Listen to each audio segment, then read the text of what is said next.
Oke, kembali lagi dengan saya Aditya. Di video kali ini saya ingin sharing sedikit dengan teman-teman, masih dengan dunia bisnis digital tentunya, tapi juga bisa berhubungan dengan bisnis konvensional juga sebenarnya ya. Tapi karena memang basic saya lebih ke digitalnya, maka di sini saya akan membahas lebih ke arah perspektif atau sudut pandang dunia digital marketing gitu ya.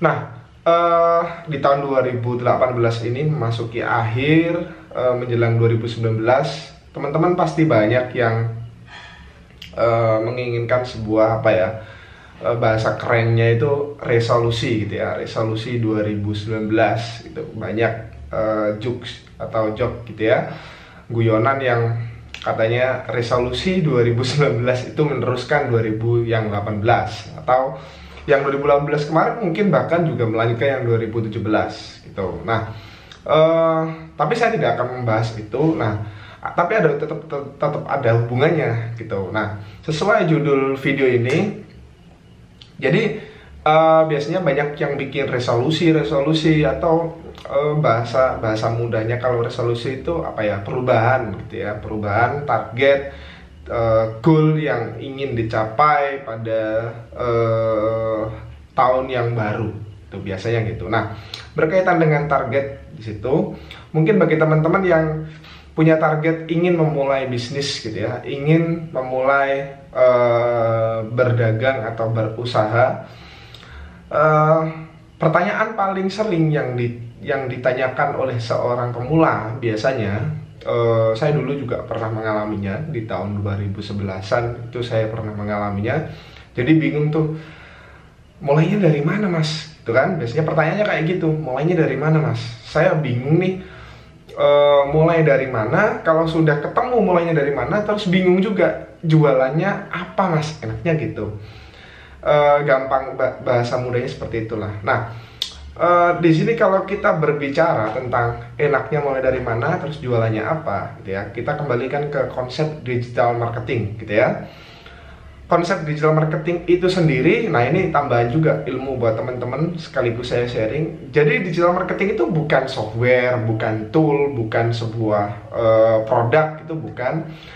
Digital marketing itu adalah sebuah cara gitu ya, cara untuk misalkan menjual produk yang di sini memanfaatkan media digital, misalkan sosial media, misalkan website, misalkan beriklan di Facebook, beriklan di Google, kemudian menggunakan promosi melalui video, termasuk YouTube ini, itu adalah media dari digital marketing itu sendiri. Jadi YouTube sendiri itu adalah komponen yang ada di dalam digital marketing, gitu ya.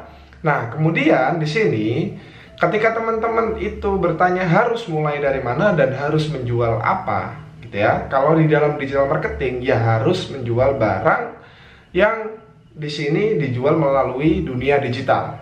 Itu pertama. Kedua, di sini ketika teman-teman bertanya harus memulai dari mana, ada beberapa option. Banyak kan yang bilang mulai aja dari passionmu atau misalkan keahlianmu, kemudian mulai dari hal terdekatmu, hal yang sering kamu lakukan. Banyak yang bilang seperti itu. Optionnya banyak sekali, tapi menurut saya option itu semakin banyak semakin membuat kita bingung gitu. Jadi harus ditentukan dulu kita memulainya dari mana dulu. Dari problem yang kita alami, kemudian kita menjual sebuah produk. Karena menjual produk itu kan adalah sebuah problem solve gitu ya, atau sebuah solusi. Jadi kita mulainya dari mana? Misalkan nih, contoh ini ya, contoh nyata, di tahun 2011 itu saya pernah jualan sebuah t-shirt bola gitu ya, kaos bola.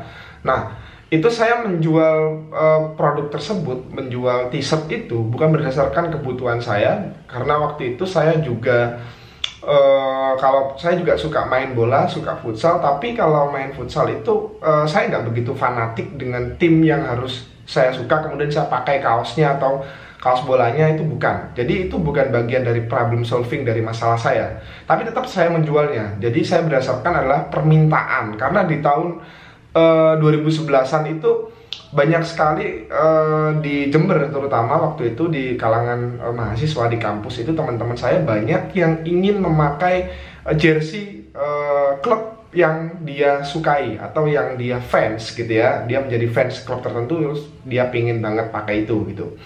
Nah, itu menjual produk memulai dari apa yang diinginkan oleh pasar atau demand gitu ya, permintaan pasar berdasarkan permintaan. Atau mungkin ada lagi misalkan di tahun 2017 lalu, saya itu kan orang yang paling apa ya, istilahnya paling malas untuk menulis ya. Saya paling seneng kalau bikin video gini nih gitu ya. Paling seneng bikin video gini nih, terus sharing gitu ya. Nah kemudian saya karena malas menulis, akhirnya saya nggak punya blog. Website saya itu yang adityatric.com bahkan nggak ada isinya gitu. Isinya cuman produk-produk yang saya jual, produk-produk digital yang saya jual, yang saya arahkan ke dalam sebuah halaman gitu ya. Nah, akhirnya saya menemukan sebuah solusi di tahun 2017 kemarin, yaitu saya membuat sebuah channel Telegram. Nah, di channel itu saya bukan menulis seperti di blog, tapi seperti layaknya chatting gitu di dalam sebuah channel, yang artinya saya bisa sharing beberapa apa yang saya ketahui. Nah, itu menjadi sebuah problem solve yang selama ini saya alami gitu. Jadi, itu contoh lagi. Nah, jadi kalau mulainya dari mana, itu sudut pandangnya dari mana dulu gitu. Kebutuhannya teman-teman itu inginnya dari mana? Misalkan dari passion. Contohnya misalkan nih, teman-teman bisa desain, misalkan bisa desain Photoshop, Illustrator, kemudian videografis juga, misalkan ada Premiere, After Effects, Final Cut Pro, Vegas Pro, atau software-software editing yang lain gitu ya, Adobe dan keluarganya lah seperti itu misalkan. Nah, di situ teman-teman kan punya keahlian. Bisa aja teman-teman menjual sebuah jasa untuk membuatkan sebuah banner, misalkan flyer, undangan, kemudian membuatkan video pernikahan, wedding. Nah, kalau itu dimulai dari passion, dari apa yang teman-teman sukai gitu. Bahkan ekstrimnya ya, golongan-golongan ekstrim itu biasanya ada yang khusus di bidang passion ini biasanya bahkan dia rela tidak dibayar. Itu saking enjoynya membuat sebuah jasa, membuat sebuah karyanya gitu. Nah, jadi kalau pertanyaannya, Mas, saya harus memulai dari mana? Produk apa yang saya jual gitu ya?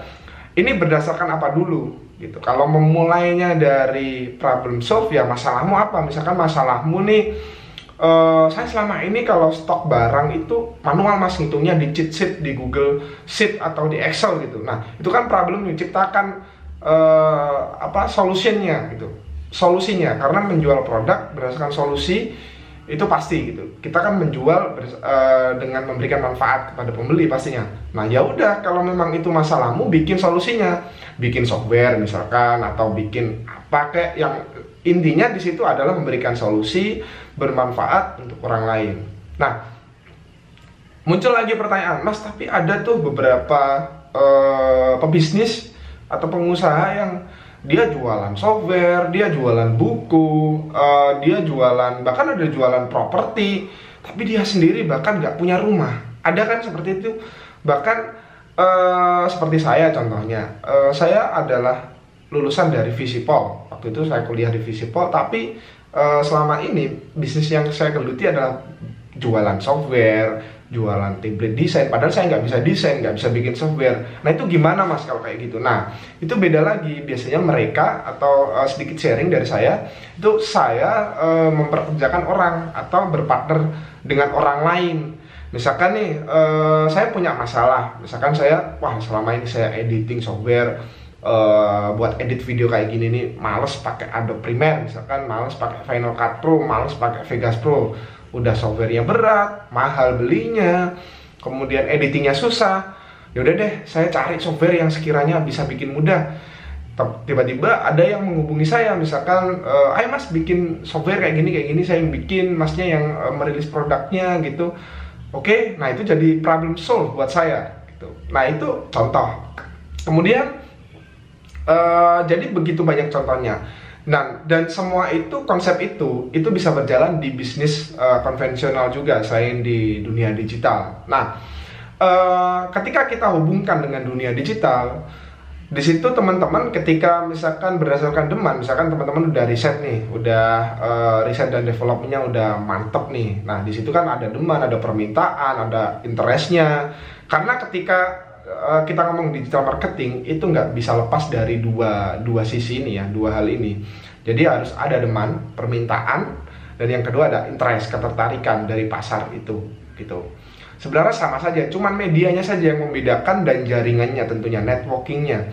Jadi ketika kita, misalkan nih contoh ya, selama ini kita mengenal nama makelar jualan properti, sales atau mungkin sales properti gitu ya. Itu kan makelar mereka kan, mereka nggak punya rumah itu sendiri, mereka nggak punya klaster itu sendiri, tanah sendiri nggak punya mereka. Itu kan punya orang lain, tapi mereka jualan tanah itu. Nah, itu kan konsep makelar kan seperti itu, membantu orang untuk menjualkan produk.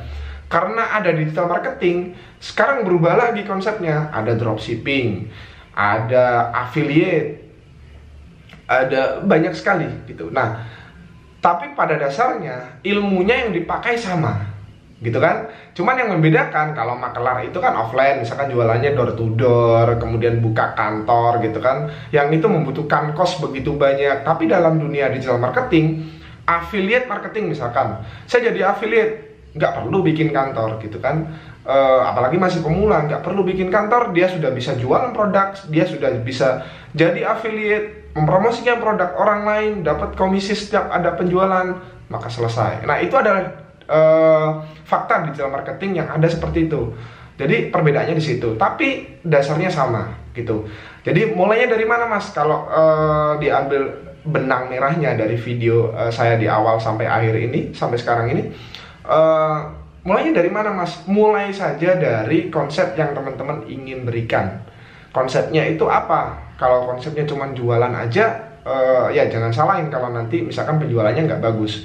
Konsep yang bagus itu adalah konsep menjual produk, memberikan solusi agar bermanfaat bagi orang lain. Itu yang bagus. Nah, terus apa produknya? Apapun yang bisa dijual, gitu. Jadi jangan ngomongin bisnis, nggak peduli offline atau online, nggak peduli digital atau konvensional. Jangan ngomongin bisnis selama teman-teman nggak punya produk yang dijual, gitu ya. Kalau teman-teman produknya apa Mas? Misalkan saya tanya ini, produknya apa Mas?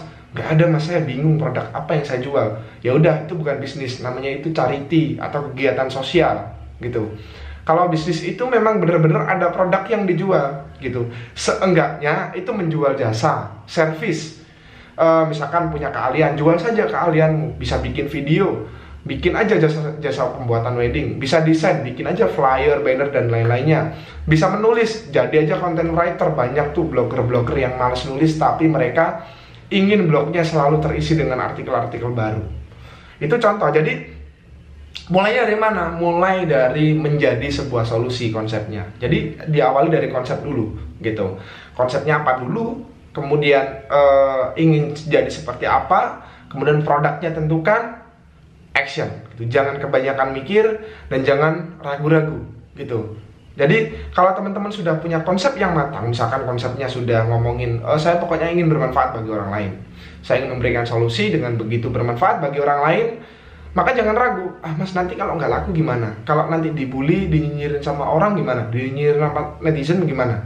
Percayalah teman-teman, selama teman-teman mikir seperti itu sampai tahun 2030 pun, sampai tahun berapapun itu, nggak ada tahunnya bahkan, teman-teman nggak akan pernah memulai namanya menjual sebuah produk dan bermanfaat bagi orang lain. Jadi jangan memikirkan itu gitu.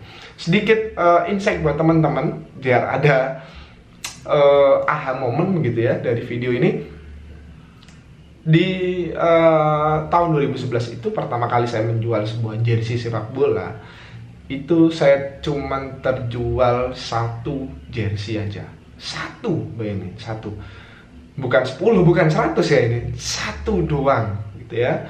Dan itu profitnya cuman berapa ya? Kalau nggak salah 15 ribuan gitu. Waktu itu bahkan buat saya nongkrong di kampus itu udah nggak ada kembaliannya gitu. Nah, jadi Dan sekarang saya buktinya masih bisa berjualan, masih bisa bisnis. Dan andaikan waktu itu saya berpikiran berbeda seperti waktu itu, saya berpikiran malu lah, dibully teman-teman kampus lah, kemudian misalkan nggak laku lah, takut nggak terjual banyak, ya mungkin sampai sekarang saya nggak jualan produk. Jadi kalau teman-teman bingung mulainya dari mana, konsepkan dulu itu bisnisnya seperti apa dari dasarnya. Kalau sudah ketemu, tentukan produknya apa, kemudian selesaikan mental block untuk malu, takut, nggak laku, terjual dan lain-lainnya, itu hilangkan semua. Oke, itu aja dari saya. Sampai di video saya selanjutnya nanti. Jangan lupa like, kalau ada apa-apa silakan komen, dan juga silakan share kepada teman-temannya, dan subscribe ke channel saya. Terima kasih, dadah.